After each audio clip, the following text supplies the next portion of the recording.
Mungkin bisa kita mulai dari sekarang.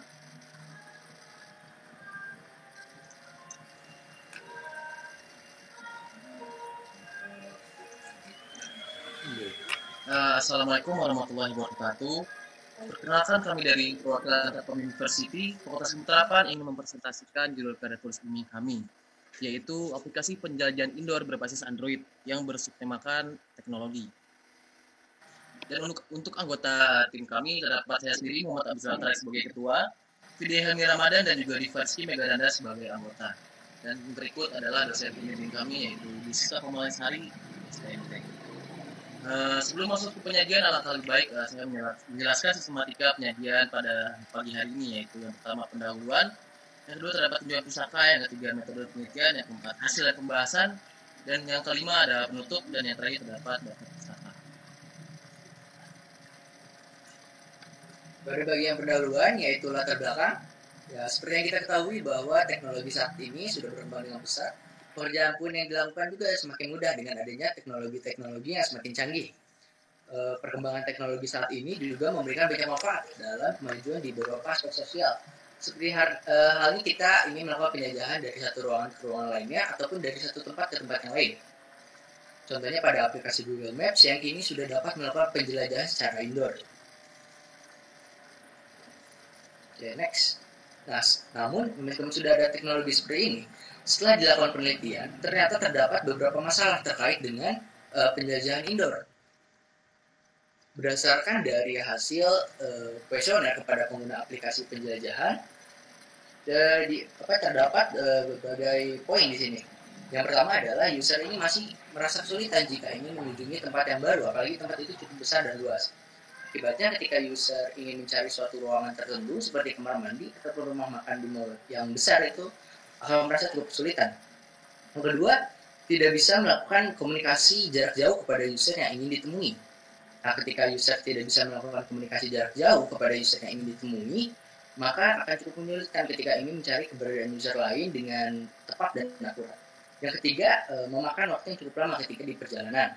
Ketika user ingin melakukan perjalanan ke suatu tempat, biasanya masih menggunakan rute-rute yang biasa dilewati atau jalan umum. Padahal mereka tidak mengetahui bahwa ada rute yang tercepat, sehingga waktu yang dibutuhkan pun akan lebih lama. Lalu didapatkan rumusan-rumusan masalah sebagai berikut.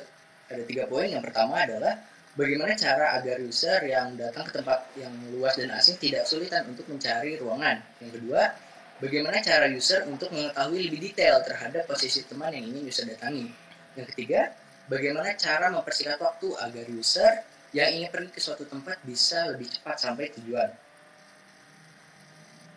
Oke, berdasarkan dari rumusan-rumusan masalah yang telah disebutkan tadi, dapat disimpulkan bahwa tujuan dari pembuatan karya tulis ilmiah ini adalah membangun sebuah aplikasi yang memiliki berbagai fitur. Fitur yang pertama yaitu fitur Maps, di mana fitur ini menggunakan teknologi GPS yang dapat diimplementasikan secara indoor agar dapat melakukan penjelajahan di dalam ruangan. Nah, kedua, terdapat fitur chatting dan show direction, di mana fitur ini untuk mempermudah komunikasi agar tempat yang dituju bisa lebih jelas dan detail. Yang ketiga, memiliki fitur fast track, di mana fitur ini digunakan untuk agar bisa cepat untuk sampai ke lokasi tujuan. Nah, selanjutnya pada bagian batasan masalah, agar pembahasan dalam karya tulis ilmiah ini tidak melebar, maka ditetapkanlah batasan-batasan sebagai berikut. Yang pertama, aplikasi ini hanya bisa digunakan di dalam ruangan saja. Yang kedua, aplikasi ini memerlukan internet dan diakses secara daring. Oke, pada bagian tinjauan pustaka dapat beberapa pengertian. Yang pertama ada pengertian aplikasi, yaitu istilah yang digunakan untuk pengguna komputer bagi pemecahan masalah. Dan yang kedua terdapat pengertian Android, yaitu sebuah sistem operasi yang dirancang oleh perusahaan Google berbasis open source. Dan yang ketiga terdapat pengertian eksplorasi, yaitu sebuah kegiatan teknis ilmiah untuk mencari tahu suatu area atau daerah yang sebelumnya belum pernah diketahui keberadaannya. Dan yang keempat terdapat location based service, yaitu istilah umum yang digunakan untuk menemukan lokasi perangkat yang kita gunakan. Dan selanjutnya terdapat pengertian GPS, sistem navigasi yang menggunakan satelit dan komputer untuk menentukan posisi bintang dan bujur dari suatu klien. Dan yang terakhir terdapat pengertian AR atau augmented reality, yaitu penggabungan benda-benda nyata dan maya di lingkungan nyata dalam 3 dimensi. Dalam metode penelitian terdapat beberapa tahapan penelitian yang sudah kami lakukan. Yang pertama terdapat survei, Yang kedua, kita melakukan analisis aplikasi jenis. Dan yang ketiga, kita merancang aplikasi mulai dari wireframe dan juga mockup. Dan yang keempat, kita menganalisis hasil. Dan yang terakhir, kita mengambil sebuah kesimpulan. Untuk jenis penelitian, pendekatan penelitian dan juga sumber data, kita melakukan dengan cara mendatangi beberapa informan untuk mendapatkan hasil yang optimal. Dan juga kita melakukan beberapa proses seperti wawancara dan juga kuesioner. Untuk pengumpulan datanya sendiri, yang sudah saya jelaskan tadi, wawancara itu percakapan yang dilakukan dengan dua pihak, yaitu wawancaranya sendiri dan juga narasumber. Juga kuesioner untuk mengumpulkan data yang dilakukan dengan cara memberi seperangkat pertanyaan singkat. Dan untuk analisa aplikasi jenis, kita membandingkan dari beberapa aplikasi jenis, contohnya seperti Google Maps, Waze, dan juga Zenly. Di sini terdapat kolom kategori yang terdapat beberapa fitur. Nah, bisa kita lihat juga di sini fitur-fitur yang terdapat di kolom kategori. Rata-rata semuanya ada di dalam aplikasi Show Direction, kecuali dengan mode gelap. Dan pada pengumuman kali ini belum ada fitur mode gelap dan juga terdapat perbedaan bahasa pemrograman, yaitu Java Android. Untuk perancangan antar muka sendiri terdapat beberapa perancangan. Yang pertama ada halaman utama aplikasi, dan yang kedua terdapat tampilan hasil pencarian ruangan dan pemilihan rute fast track. Yang ketiga terdapat tampilan obrolan antar user. Yang keempat terdapat tampilan daftar teman dan pencarian teman. Untuk pendidikan kesimpulan dibuat dengan menggunakan pola pikir induktif, yaitu menarik kesimpulan bagian dari hasil penelitian. Nah, sekarang kita masuk ke dalam hasil dan juga pembahasan. Menurut hasil pengumpulan data melalui kuesioner, maka mendapatkan data 77,3% pengguna merasa kesulitan untuk mencari suatu tempat di daerah yang besar dan baru dikunjungi. Lalu 72,7% pengguna ingin menempuh lokasi dengan rute dan waktu yang singkat. Lanjut. Lalu 90,9% pengguna setuju jika di dalam aplikasi penjajahan ini dapat melihat teman kita sendiri. Lalu 95,5% pengguna setuju jika di dalam aplikasi ini terdapat fitur chat untuk mempermudah komunikasi bersama teman. Nah, berikut ini merupakan antar muka pada aplikasi penjajahan ini. Yang pertama ada halaman beranda. Di halaman beranda ini kita dapat melihat posisi kita dan juga teman yang ada di sekitar kita. Lalu ada halaman fast track, di mana kita dapat melihat rute tercepat untuk sampai kepada lokasi yang dituju. Lalu ada halaman daftar obrolan, di mana kita dapat melihat riwayat obrolan kita bersama teman. Lalu ada halaman obrolan, di mana kita dapat melihat daftar obrolan kita. Lalu ada halaman daftar teman, di mana kita dapat melihat profil teman kita.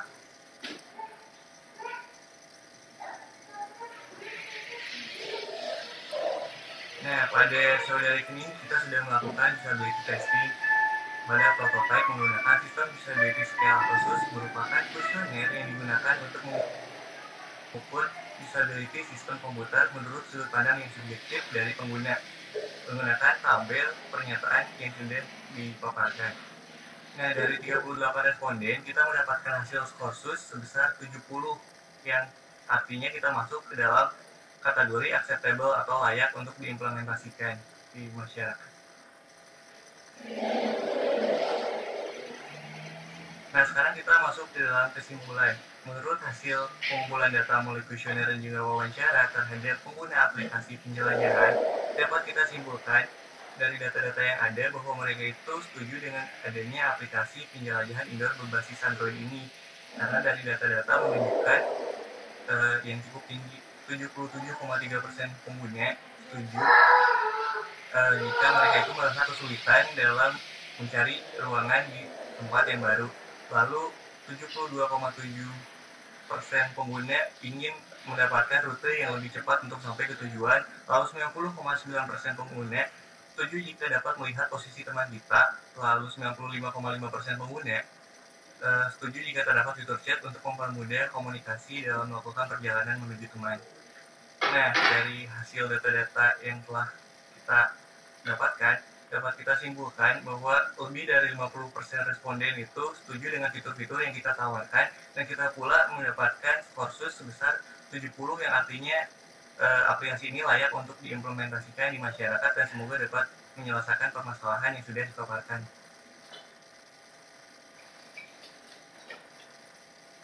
Nah, berikut merupakan saran yang kita dapatkan ketika kita melakukan kuesioner. Ada yang mengatakan untuk menambahkan informasi jumlah orang di dalam gedung agar mengetahui situasi di dalam gedung tersebut ramai atau tidak. Lalu ada yang mengatakan untuk menambahkan fitur butuh long range untuk pencarian barang. Dan banyak sekali saran-saran yang kami dapatkan yang lainnya.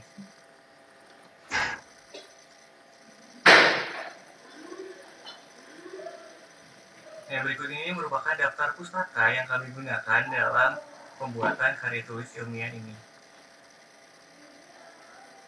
Sekian dari kelompok kami, kurang lebihnya mohon maaf. Assalamualaikum warahmatullahi wabarakatuh.